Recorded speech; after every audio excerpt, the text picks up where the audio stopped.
Kia ora and welcome to Cinema in Context, where we discuss all things film and the connections between. My name is Jeremy Downing. I'm William Chen. I'm Sarah Watt. And I'm Max Tarrant. Each month at Cinema in Context, we discuss two films, one current and one retrospective, with some connection. It could be the same director, the same actor, or a similar theme. This month, we are discussing Mother, which came out earlier this year, and Mother, which came out in 2009. And the connection is, well, they've both got the same title. So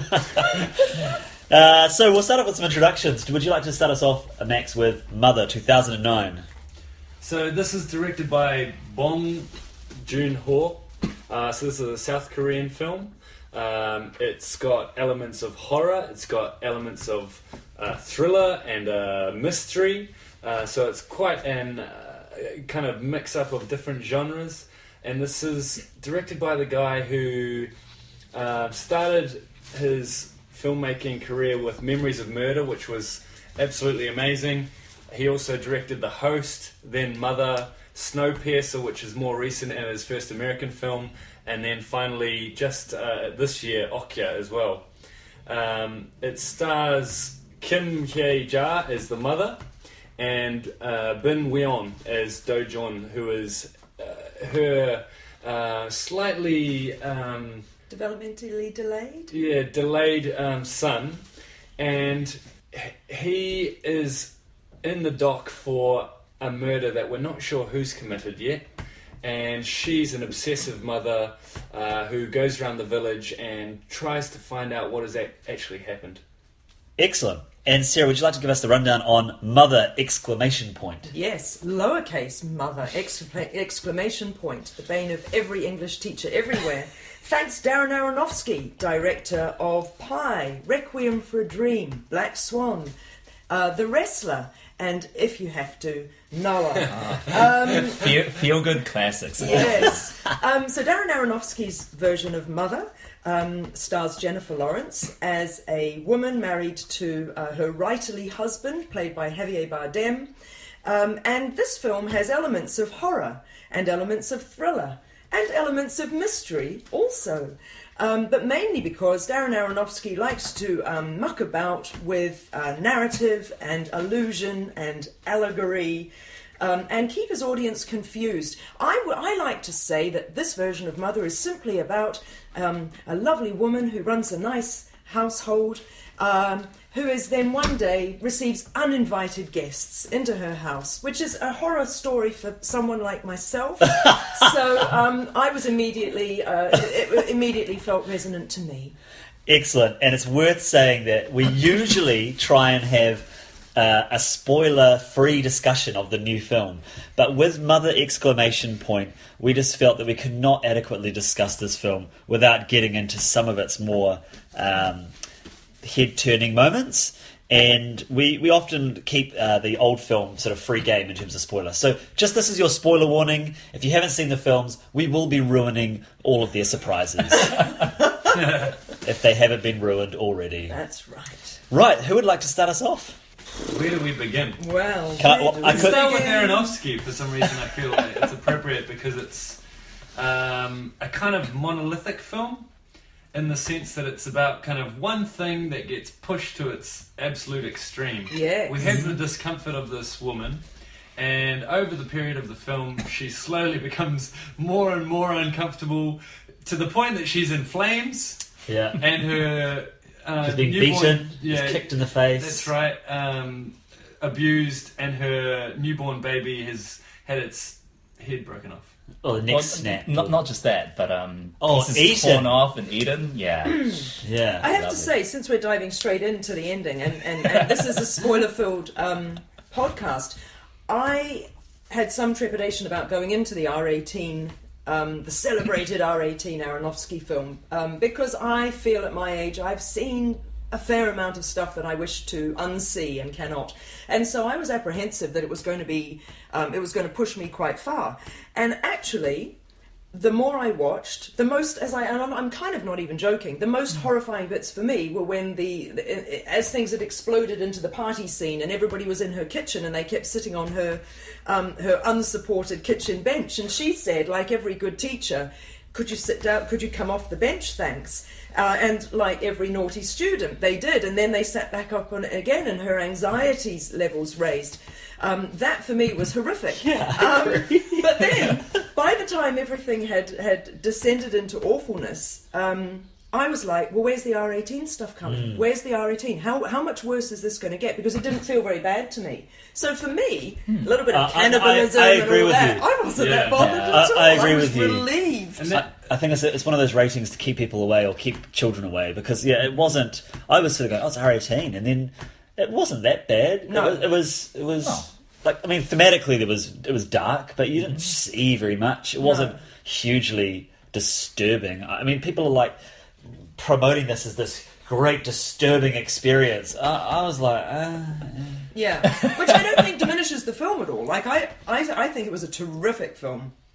I thought the first two thirds were just wonderful, and then when it descended into madness, I got a bit like, meh, about it. That's just me. Okay, that's just me and two of you. But I don't think it's any the lesser for not being a hard-out R18 film, but I'm just saying I was relieved, if anything. And I really don't think it needs to be. I mean, No. you do feel the discomfort of the main character escalate, as you guys have been saying, and just how the film is shot. It's always her face in center frame or over her shoulder, and everything feels so claustrophobic and disjointed that when you do get to the crazy party scenes and to the eating of the babies and stuff, you are in Jennifer Lawrence's shoes. Yeah. And you feel all that tense emotion come out. yeah. I thought she did a fantastic job with what I thought was one of the worst characters I've seen in a long time. Her character effectively consisted of, no, don't do that. Yeah. No, don't put that there. Can you please not do that? No. And it was just frustrating to me right from the start. But I thought she did a wonderful job to be the person that we followed through on this whatever it was, journey. What did you not like about... I mean, you're suggesting that it was kind of a one or a two-note sort of written Okay. character, but do you think that she did it badly, or do you No. think it was an unrealistic character? I thought her character was just boring. I thought she was just this sort of wide-eyed doe in the headlights that just...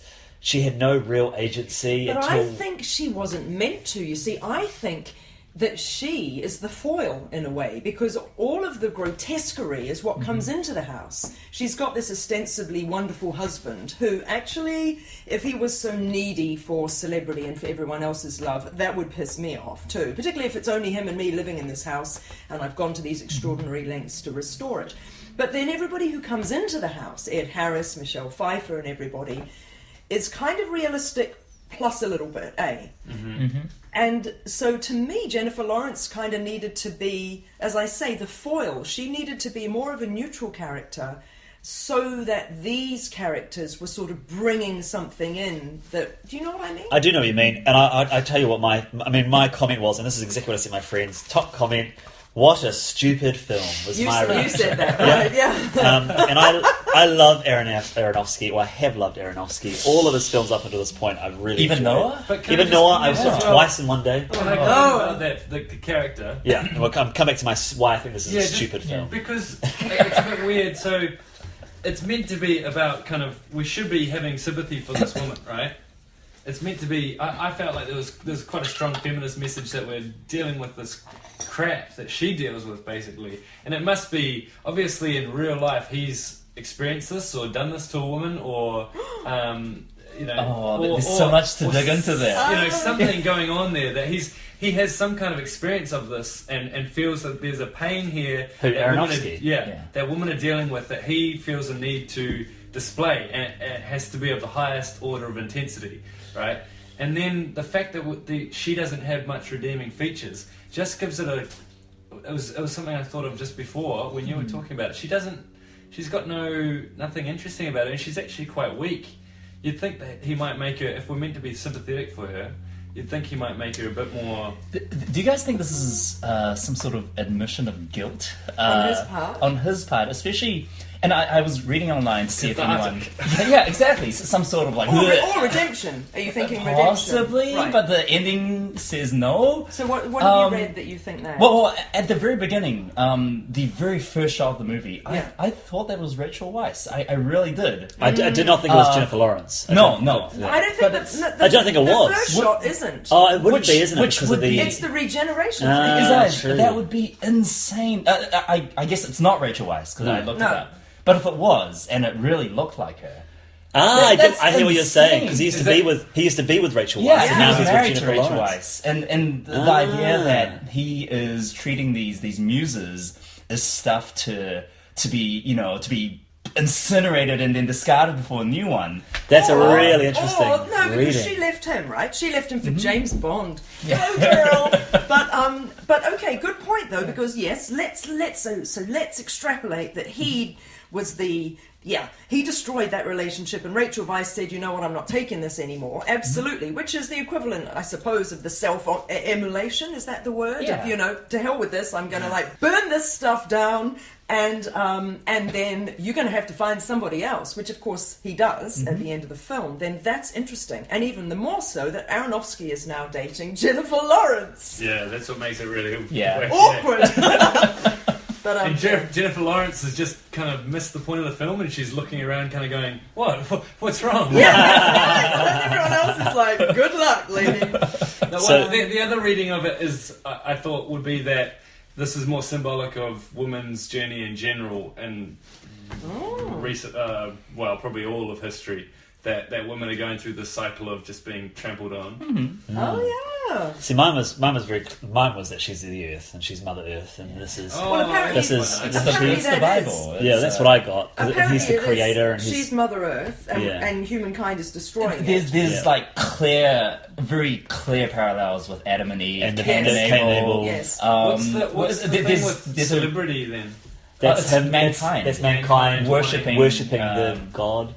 And then there's Jesus being the baby. There's Yeah. Ash Wednesday with the marks on their foreheads. I like that reading the most, I think. The biblical one. That was something that I felt was just the audience was smacked over. Yeah, with same, Like a big yeah. halibut, or I don't know. See, my reason why I thought it was a stupid film is because production-wise, beautiful. I actually enjoyed all the chaos at the end. Yeah. So I was like, just give me this is what you've been building up to. Just fucking give it to me. And I really love Kristen Wiig anyway, and she was just When she started phenomenal. Wonderful. She's just great. She's Yeah. one little role, and all the performances were great. But I was sitting there, and the first 20 minutes into it, I'm like, all right, okay, so clearly this is an allegory for something else.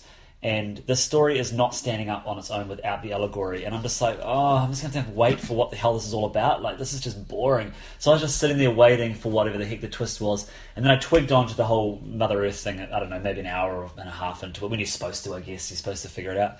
And so I quite enjoyed the kind of chaos. And then I was just like, the fact that you can't describe what this movie about is alarm bells right from the start. You should be able to capture the essence of the tension in this film, but there's nothing. It's just her wandering around a house and people coming in and her getting more and more ridiculous, and I was just like, nah, I'm not along for this ride. See, I don't disagree with your reading of it because I think it comes through your lens. Yeah. My reading of it was so different, and I'm not kidding about.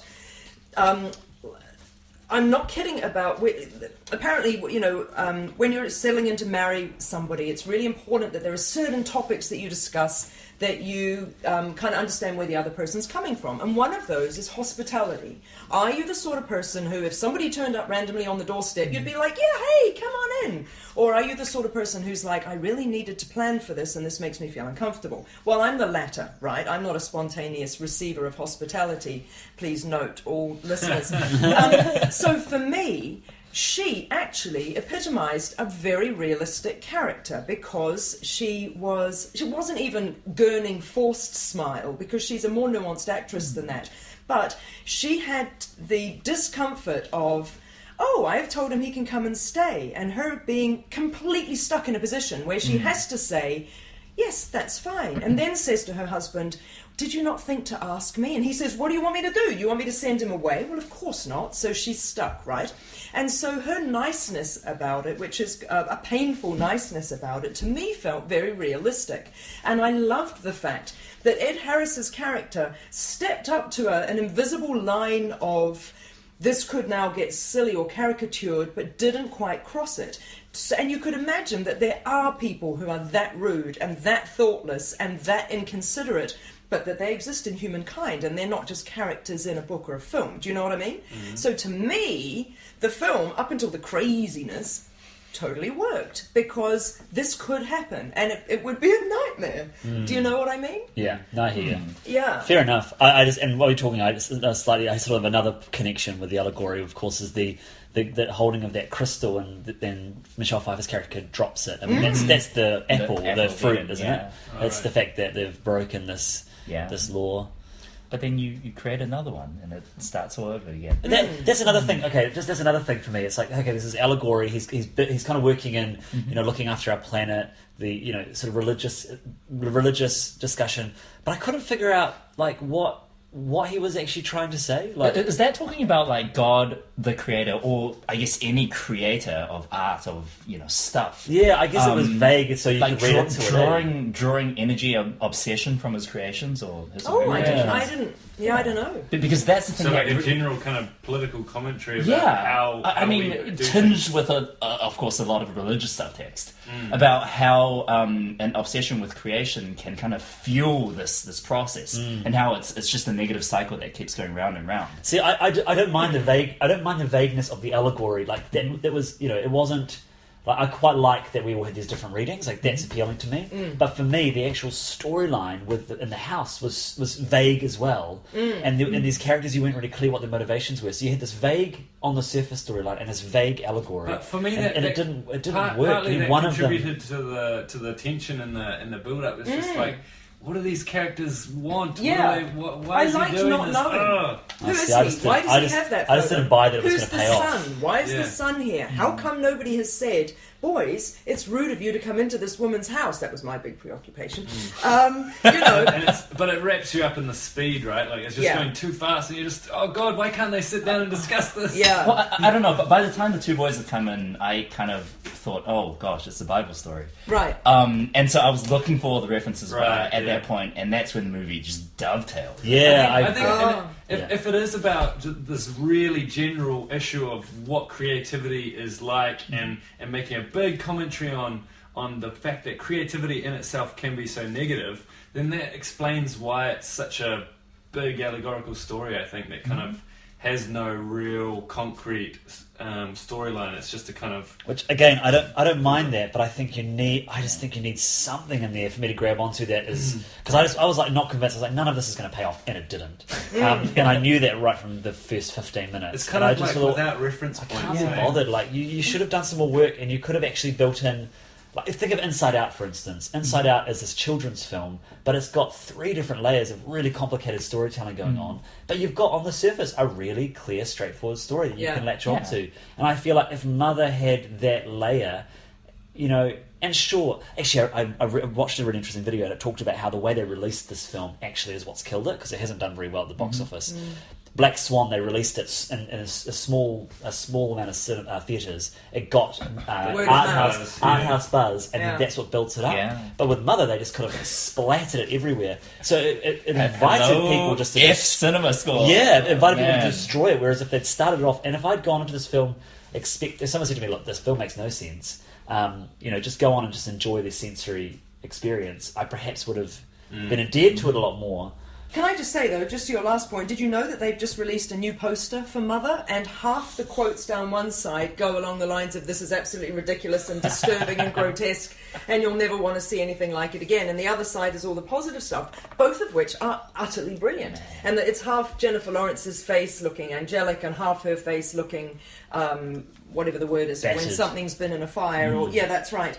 And so I think actually that's genius marketing, because it is good marketing. It does say here, this may be exactly what you want. It makes people want to see, or that side, or whatever. But I will say is that they're marketing this as this horrific horror. It's not at all. Yeah, the trailer totally misrepresents the movie.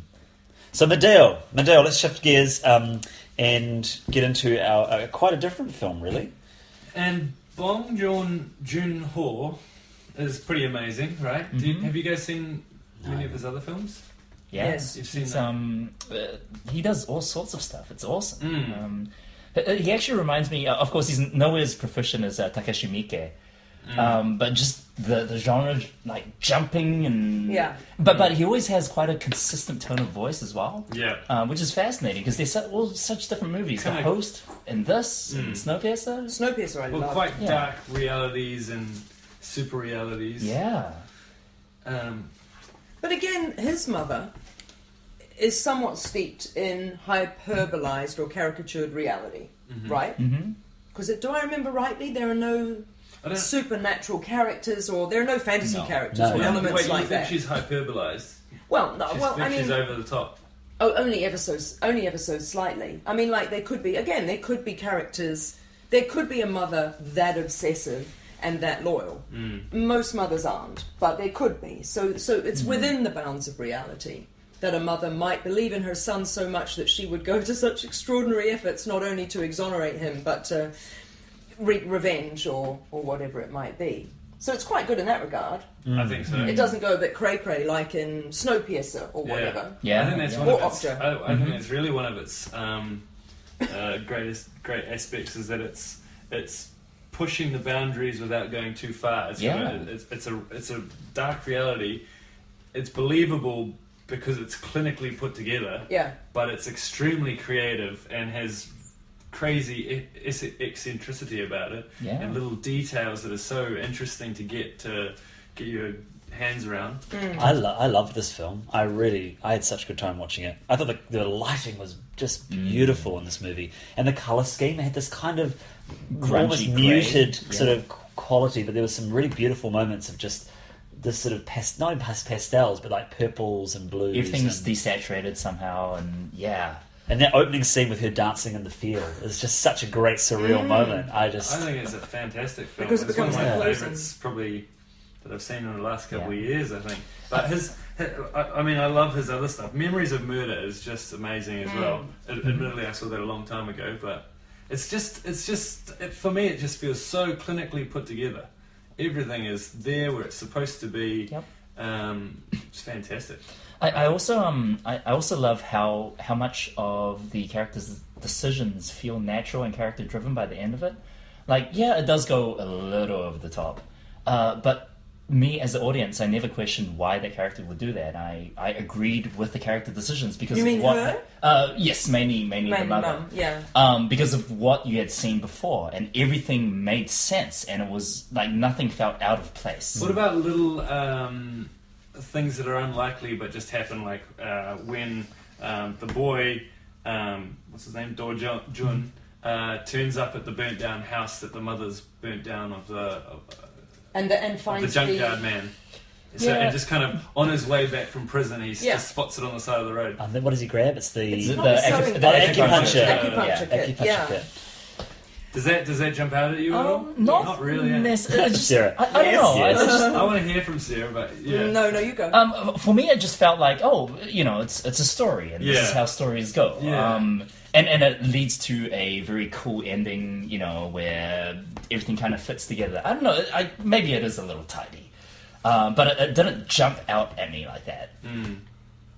I had issues with Mother, and I guess, what I liked very much, I liked her character very much. I thought her portrayal was adorable. Oh, she's phenomenal. Her face. She is phenomenal. Her face is amazing. And apparently, I think he wrote that role for her. He wanted to work with that actress, didn't he? And he wrote it for her, and I love stuff like that. My issue, and you're all going to go, because it's really not integral to the story, my issue is with the portrayal of all the young women, and the sex, and the phones, and the photos, and all the subplot that's obviously needed, in inverted commas, because you have to have a driving force in your narrative. But I have a real discomfort around young girls in very short, and I know this is part of culture and school uniforms and blah blah, but young girls in short skirts and and the having sex, and as I say, the sort of the objectification of the young woman, and so I feel that I have to voice it simply because, for me, unfortunately, as I was watching this film, and honestly, I've had Bong's Mother on my list of films that we must catch up on for, I think, 2 years now. And this was a wonderful opportunity to finally go, right, let's do it. And those sort of bits got in the way for me because they were unexplained and unjustified, apart from for narrative reasons. And you can get into a whole other podcast around men making movies where rape and sexual assault become motive for ongoing action and how it often isn't treated satisfactorily to my mind. But in this one, it made me go, So I thought about this. I thought, you may or may not know that Arronofsky and Bong Joon-ho are the same age. They're both currently 48. But of course, Bong Joon-ho made this 8 years ago. So he would have been just 40, 39 or 40 when he made this. And I wondered if I'm being really judgmental, but I feel like I see an element of immaturity in that regard. Or, alternatively, it's just something that really wasn't considered, and it is just a case of we need some sort of motive. I agree with you. I'll add to that, and what I found uncomfortable, despite enjoying the film, the depiction of the son and he's mentally disabled. Is that the appropriate term? He's not even quite, is he? He's only a little. He only seems a little bit developmentally delayed. But it was just that just didn't sit right for me either. The way they were treating that, and that he, I don't know, I was a bit uncomfortable about how he was used as a character, and the way that it was sort of comedic. And well, the friends all say, "Oh, you sleep with your mother? Do you sleep with your?" Whereas he's saying, "I go to sleep next to my mother." Is effectively what he's saying, and everybody's willfully misconstruing that and making it all a little bit salacious. Even though that isn't there's no incest or anything actually going on. That's not the implication, right? Well, you're not sure. I wasn't sure. I wasn't sure where it was going. I think she's just an overly doting mother because there's no husband around. I think when you've seen the film, you know. But when you're first talking about it, you don't know. You're like, oh gosh, what's going on here?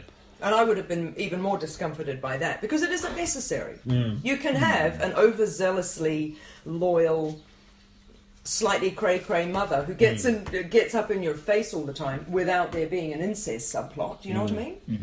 It reminded me of Prisoners, and the fact that she's trying to get her son off from this murder, which, by the way, fantastic twist that he actually did it. Like that to me was such. I had my mouth hanging open. Yeah, in Madeo. Just how it's paced as well, where and when and how it's revealed to you. Yeah, it was really satisfying. Yeah. But what I will say is, in Prisoners, you have that whole thing about how the Hugh Jackman and Terrence Howard characters, I think, and how they get this person that may or may not have taken their children, and then they start doing all of these atrocities to this person. It's like they become what they're trying to fight against, and just with her, she becomes a murderer to try and it's just a nice little poetic justice or whatever it is.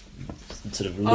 She didn't just become the murderer though, because she always had her problems with her being so obsessive, right? She was willing to kind of kill her own son because of this weird kind of technocratic mindset she has, where, well, in theory, we're going to be happy in heaven together, so I'm going to go with that. I believe in that so dedicatedly that this is the way to go.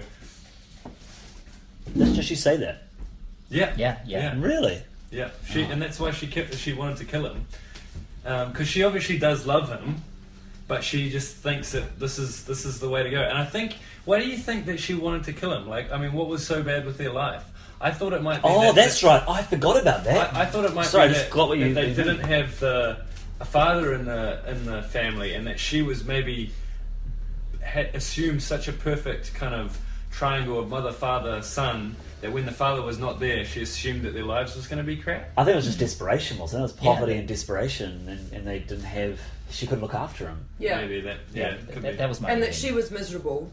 Yeah, and so she was miserable. She wasn't going to be able to provide a happy life for him, and therefore it's best that we don't carry on with this. Yeah.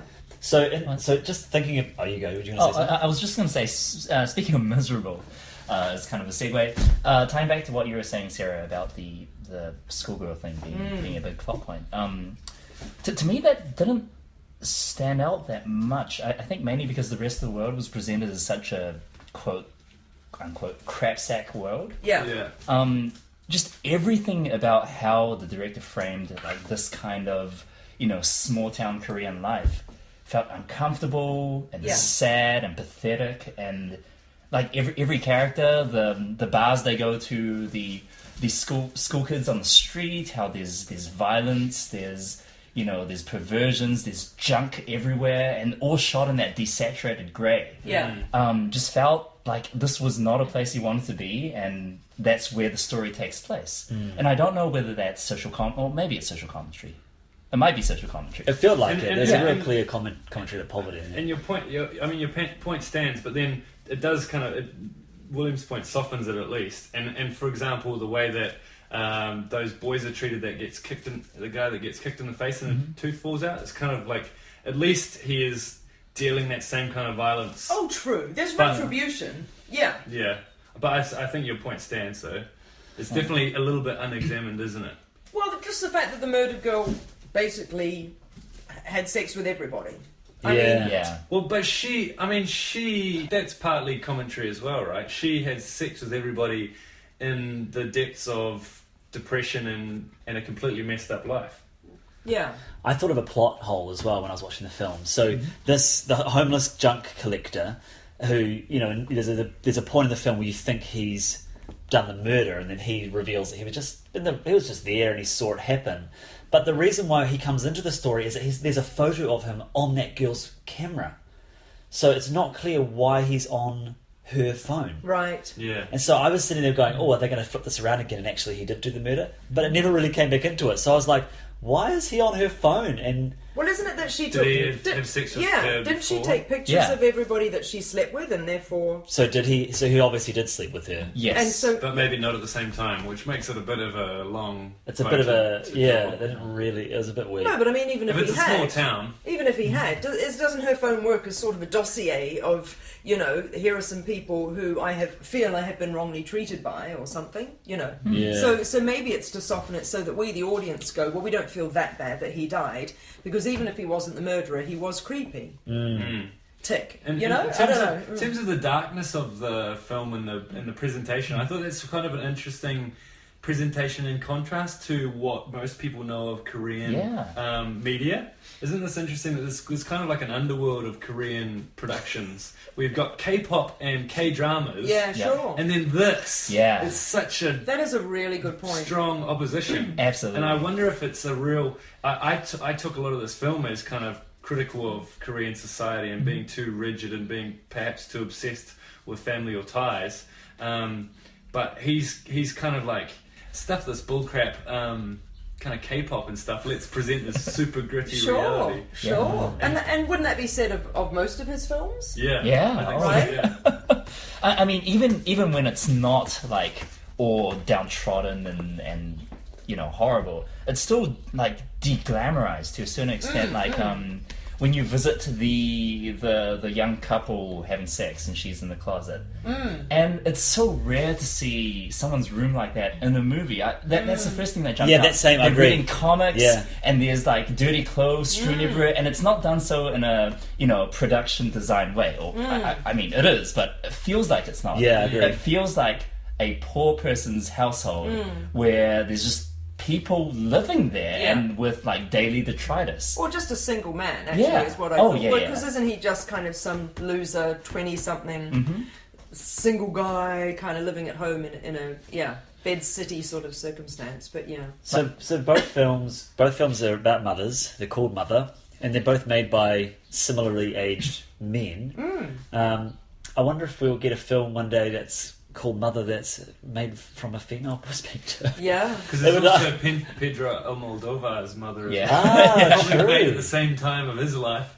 So it's an interesting way to place a film, and it definitely places that character as they're defined by their role to other people, isn't it? Sort of those classic female archetypes, the mother, the virgin, and the prostitute, crone. isn't it? That's Or the right. crone. Yeah. Well, there you go. Yeah. Um, And interesting also that both directors, as we've said, do have quite varied filmographies. I really respect the Winterbottoms of this world and the directors who dabble in lots of different genres, and both of these guys do. So that's interesting. And they put women at the forefront of their films. And do they pass the Bechdel test? I'm pretty sure yes. Mother does, and I imagine Mother does. Mother, Madeo, I mean, she talks to various female characters throughout. Not about her son? But it's usually about wait, son. Yeah, man. that's the thing, right? No. Oh, she talks to the schoolgirl about a cell phone. It's connected to her son, but it's... So there you go. Ting! What about in Mother exclamation point? Does she ever have conversations with... Yes, they talk about doing the laundry. You know... And lemonade. It's even more telling. That's yeah? right. Lemonade. How to make lemonade. That's partly And how to intentional work as the well. washing Right? machine. That's partly intentional though as well, right? That it's meant to be the super domestic kind of overly domestic kind That's of right. conversations. Can I just say my other horror in the in Mother exclamation mark, because I'm a massive laundry doer, is the way the whole don't put anything in there right now, don't put them on the floor. Yeah. I would be losing my beep about that. Can I just give a shout out to my husband, who his interpretation of the fluorescent green knickers, the panties, hate that word, that Michelle Pfeiffer has. He thought that was like the apple in the Garden of Eden because it's used for temptation. Because they're like frilly knickers. And then, of course, Jennifer Lawrence chucks them down the back of the washing machine, which I think is one of the best What parts. about the powder that she's drinking? What is that? Yeah. I had no idea what that was. No, I don't know. The yellow drink? Does it have an environmental... I mean, it's kind of gold, isn't it? Yeah. But does it have an environmental analogy? Vitamin C. I don't know. It's just sort of whenever she's under distress, and I initially thought when I was watching it, is there some sort of alternate reality going on here that she's sort of peeking into? Nice. And the fact that she doesn't really know what's going on, has she been, when the film started, had she just been created, which kind of is what happened, and is everybody else aware of what's going on, and actually there's this other story going on, but then that never really went anywhere. I mean, by the way, she has just been created, right? Yeah. Because the first shot of her is her, like, coming Appearing, out yeah. It's of her bed. waking up. And we then see that's a the different final person. shot Yeah, as that's well, right, yeah. waking up. Yeah. Yeah. I also kind of want you guys to ask you guys what you thought about Mother being a companion film. Being a what? A companion film to Noah. I mean, they're both... I've read that Aronofsky says Noah is more of a Jewish version of The Christianity. story, You know, it's a mixture of religions. Old Testament Yeah. and New Testament, kind of. No, they're both Old Testament because Adam and Eve and Cain and Abel wait. are as old as it Yeah. gets. Oh, wait, no, what it is, And it's Noah's as different. old as it It's gets. different. It's not the Christianity version of Noah solely. Yeah. He pulls from, because that Yes. flood story isn't present in a number of religions. He pulls from lots of different places. When all the Christians are all up in arms, and as a fellow Christian, if they're all up in arms, it's like, oh guys, come on, it's not just your story. You I know? was more for Noah. I was more up in arms about the fact that they didn't have cockneys called Ray Winstone back in them days, all going around like that. Oh, God, I thought that was a terrible It's film. interesting, companion films, Yeah. because Black Swan and The Wrestler are designed as sibling films. Yeah, That's right. that's I love this idea of sibling films because it happens with Guillermo del Toro's The Devil's Backbone and Pan's Labyrinth, and there's this sort of the feminine and the masculine kind of paired together. Nice. But yeah, I hadn't really, apart from the biblical connection, I hadn't really. They're so different through it. genre Yeah. generically. I don't. But I mean, well, when I was thinking about it, for me, the main connection between the two, apart from the biblical aspects, is the environmental aspects. Right. They do have both a clear Yeah. environmental. That's true. And it seems like Aronofsky is he's an angry dude. And he, especially when it comes to religion and the environment.